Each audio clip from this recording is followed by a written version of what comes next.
Assalamualaikum warahmatullahi wabarakatuh. Perkenalkan, nama saya Yulianti Mariana dari kelas 11 MIPA 1 SMAN 94 Jakarta. Kali ini saya akan menjelaskan tentang sistem peredaran darah manusia. Simak selanjutnya ya.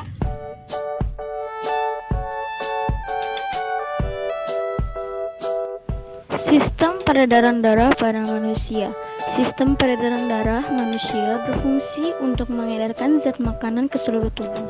Zat makanan berguna untuk pertumbuhan, mengganti sel-sel yang rusak, dan untuk beraktivitas. Pada manusia, sistem transportasi atau peredaran darah terdiri atas 3 bagian utama, yaitu jantung, pembuluh darah, dan darah. Alat-alat peredaran darah. 1. Pembuluh darah. Ada 2 jenis pembuluh darah, yaitu A. Arteri. Arteri merupakan pembuluh darah yang mengalirkan darah keluar dari jantung. Bila sampai di jaringan, arteri bercabang-cabang kecil yang disebut arteriole. Pembuluh arteri bersifat elastis dan darah yang mengalir tekanannya kuat karena memperoleh pompaan langsung dari jantung. B. Vena. Vena merupakan pembuluh yang mengalirkan darah kembali menuju jantung. Pembuluh vena yang menyebar di jaringan bercabang-cabang kecil dan disebut venula. Vena kurang elastis dibandingkan dengan arteri dan darah yang mengalir tekanannya rendah karena aliran darah pada vena berdasarkan sistem katup dan pompa otot. Vena biasanya terletak di permukaan tubuh di bawah kulit, sedangkan arteri lebih ke dalam. Perbedaan arteri dan vena. Arteri mempunyai dinding yang tebal dan elastis, sedangkan vena tipis dan kurang elastis. Arteri mempunyai arah aliran yang keluar dari jantung, sedangkan vena menuju ke jantung. Arteri dalam darahnya banyak mengandung oksigen kecuali nadi paru-paru, sedangkan vena banyak mengandung CO2 kecuali vena paru-paru. Arteri letakkan lebih ke dalam, sedangkan vena dekat permukaan tubuh. Arteri mempunyai klep hanya satu pada pangkal nadi, sedangkan vena banyak di sepanjang pembuluh. Arteri mempunyai tekanan yang kuat, kalau terpotong darahnya memancar, sedangkan vena mempunyai tekanan yang lemah dan kalau terpotong darahnya menetes. Yang kedua ada darah. Darah merupakan medium transport dari sistem sirkulasi darah. Darah tidak hanya mengangkut oksigen, karbon dioksida, jaringan-jaringan, dan paru-paru, tapi juga mengangkut barang lainnya ke seluruh tubuh. Pada manusia, darah merupakan cairan tubuh yang meliputi 8% dari berat tubuh seseorang. Kira-kira mempunyai volume 4-5 liter.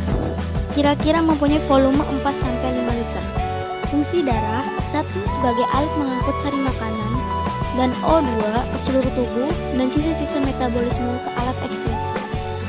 2. Menjaga agar temperatur tubuh tetap. 3. Mengedarkan air.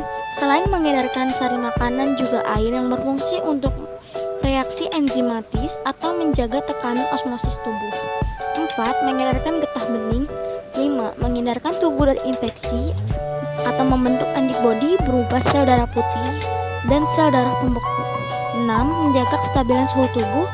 7. Mengatur keseimbangan asam basa atau Hb. Komponen dalam darah. Sistem sirkulasi pada manusia adalah sistem peredaran darah tertutup dan sistem peredaran darah tunggal. Darah tersusun atas A. Sel-sel darah, yaitu sel darah merah atau eritrosit, sel darah putih atau leukosit, dan keping darah atau trombosit. Yang B ada plasma darah. Pembahasan pertama, A. Sel-sel darah. Sel darah merah atau eritrosit. Ciri-ciri sel darah merah yaitu 1. Berbentuk putih, 2. Tidak berinti, 3. Strukturnya berbentuk cekung bikonkav.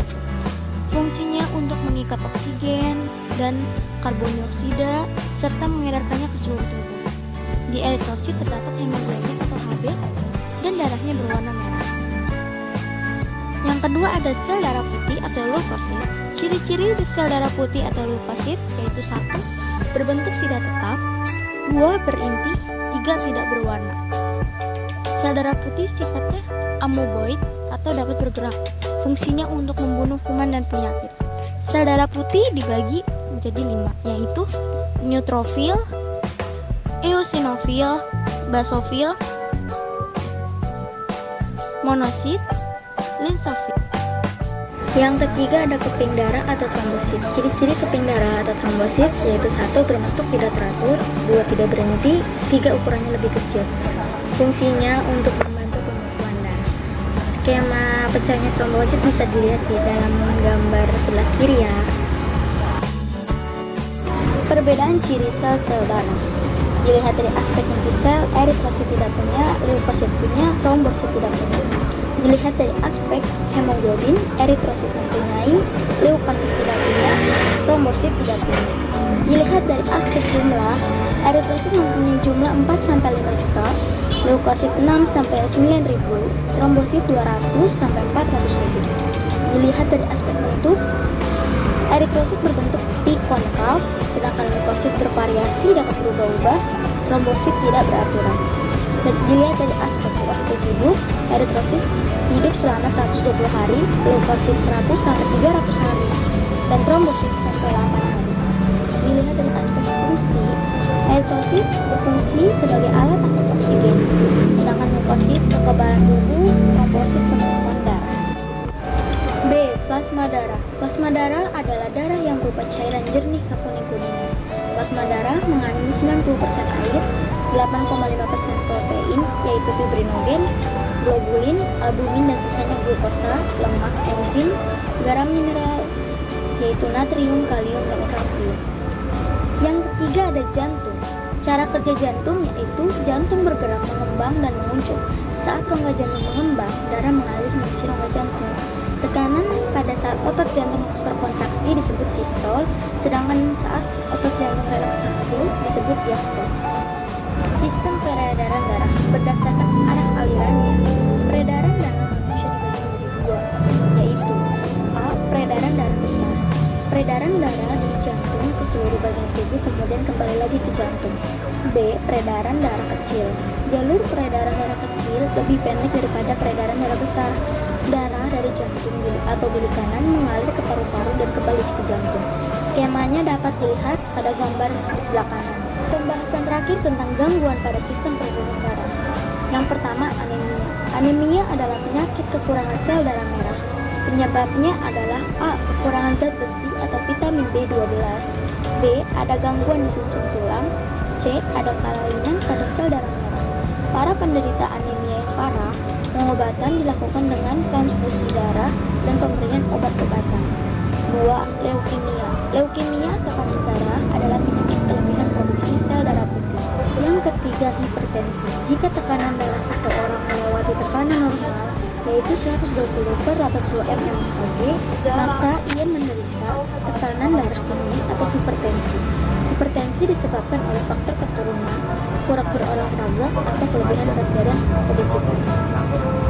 Yang terakhir ada varieses.